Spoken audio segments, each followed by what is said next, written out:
Friends ఇప్పుడే అందిన వార్త సుప్రీంకోర్టు సంచలన తీర్పు ఊహించని అంటూ లేటెస్ట్ అప్డేట్ అయితే రావడం జరిగిందండి. సో వివరాలు వీటది కూడా వీడియోలో తెలుసుకుందాం. వీడియోని చివరి వరకు చూడండి, అర్థమవుతుంది. మొదటిసారి ఛానల్ వస్తే తప్పకుండా సబ్స్క్రైబ్ చేసుకోండి. చూస్తున్నారు కానీ లైక్ చేయడం మర్చిపోతున్నారు అనమాట. వెంటనే లైక్ చేయండి. వివరాలకి అయితే వెళ్ళిపోదామండి. రంగారెడ్డి జిల్లా అమీన్పూర్ పరిధిలో ఐలాపూర్ తండాలో జరిగిన హైడ్రా కూల్చివేతలపై తెలంగాణ హైకోర్టు తీవ్రంగా ఆగ్రహం వ్యక్తం చేసింది. ఎందుకంటే నిబంధనలకు విరుద్ధంగా అర్ధరాత్రి వేళ పేదల ఇళ్లను కూల్చివేయడం తప్పుపడుతూ న్యాయస్థానం కీలక ఆదేశాలు జారీ చేసింది. హైడ్రా తీరును హైకోర్టు మరోసారి తీవ్రంగా తప్పుపట్టింది. సెలవు దినాల్లో అది కూడా తెల్లవారుజాము 2 గంటల సమయంలో కూల్చివేతలు చేపట్టాల్సిన అవసరం ఏమొచ్చిందని చెప్పేసి అధికారులు నిలదీసింది.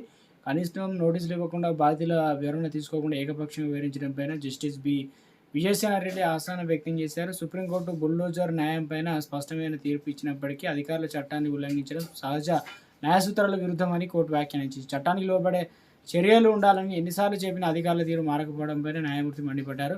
ఇక బాధితుల కోర్టు చట్టపరమైన ఉల్లంఘన పిటిషన్ తరపు న్యాయవాదులు కోర్టుకు సమర్పించిన వివరాల ప్రకారం ఐలాపూర్ తండాల్లో నివసిస్తున్న వారు 1956 నుంచి ఆ భూముల్లో ఉంటున్నారు. వారు క్రమం తప్పకుండా విద్యుత్ బిల్లులు, ఇంటి పన్నులు చెల్లిస్తున్నారు.